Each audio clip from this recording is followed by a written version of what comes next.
You know, the most profound human experiences, they're not always found in some epic novel. Sometimes they're captured in a single gut-wrenching sentence.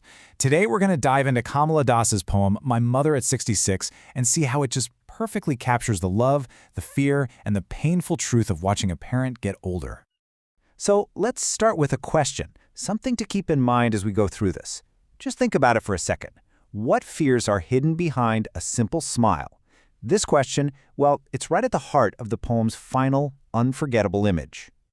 The entire poem unfolds during a car ride. The scene is actually really simple. The poet, Kamala Das, is driving from her parents' place to the airport in Cochin, and her mother, who is 66 years old, is sitting right there beside her. It's a moment so many of us have lived, but for the poet, it becomes this moment of piercing clarity. She just glances over at her mother, who's dozing, and is hit with this raw, totally unfiltered observation. She sees her mother's face as ashen, colorless, and compares it to a corpse. I mean, it's a shocking comparison that triggers this immediate and painful realization. Her mother is truly old. There's just no denying it anymore. And look, this is way more than just noticing some wrinkles or gray hair. This is that sudden gut punch of a moment where you recognize your parents' mortality. And this one thought, it becomes the trigger for the entire poem, this continuous thread of feeling that just unravels from this one single painful moment. So what do you do with a thought that painful? I mean, really? You try to push it away, right? And that is exactly what the poet does. Her immediate instinct is to look out the car window, just to find any kind of distraction from the heavy reality that's sitting right next to her.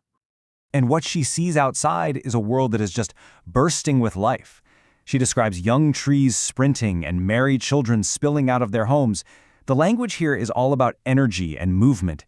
It's such a sharp, jarring contrast to the stillness inside that car. And this contrast, it is just so powerful. Inside the car, we have this image of her mother dozing, her face pale and corpse-like. It's an image of aging, of decay. But outside, the world is a blur of vitality, sprinting trees, joyful kids. It just brilliantly highlights that clash between aging and the unstoppable rush of life. But, a distraction like that, it's never going to last forever, is it? The car ride ends, they get to the airport, and after the security check, she's standing a few yards away, and she looks at her mother one last time, and that painful feeling just comes rushing right back. This time, the image is a little different, but wow, is it just as powerful. Her mother looks wan, pale as a late winter's moon. And this is the crucial part. The poet finally puts a name to the feeling. It's an old familiar ache, a fear she actually recognizes from her own childhood.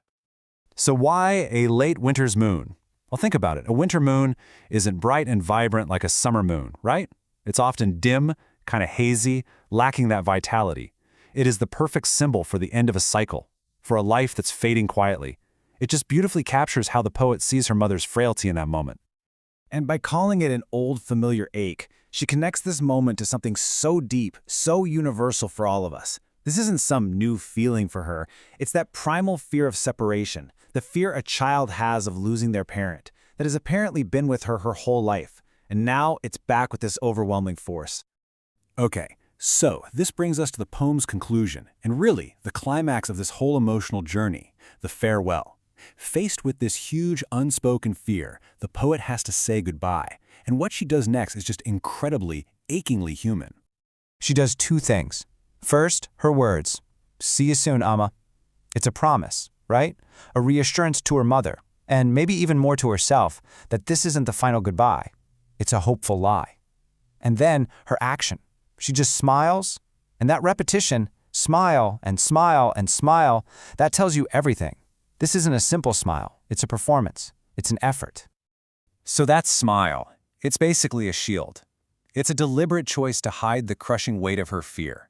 It's an act of love, meant to protect her mother from her own sadness and probably to protect herself from just breaking down completely. It's the mask we all sometimes wear when a goodbye just feels too final. Now, okay, we've talked about all this heavy emotion, but what makes this poem an absolute technical masterpiece is its structure. It's something you might not even notice on a first read, but it is absolutely essential to its power. Get this. This entire emotional roller coaster, the car ride, that painful realization, the distraction, the fear, and the final smiling farewell, the whole thing is all contained within one single sentence. Just one. And this structure isn't just a gimmick, it is absolutely brilliant because it perfectly mimics what the poem is about, a single thread of thought. There are no periods to give us a break, just commas. We are literally pulled along in the poet's stream of consciousness. We feel the flow of her thoughts, her memories, her fears, without any interruption. The form perfectly mirrors the feeling. So when you boil it all down, what makes this tiny poem feel so huge? Well, it's how this one, single, flowing sentence captures a story we all understand.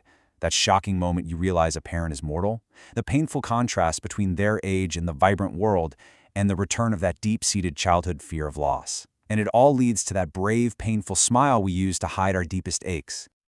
And that really brings us right back to where we started, doesn't it?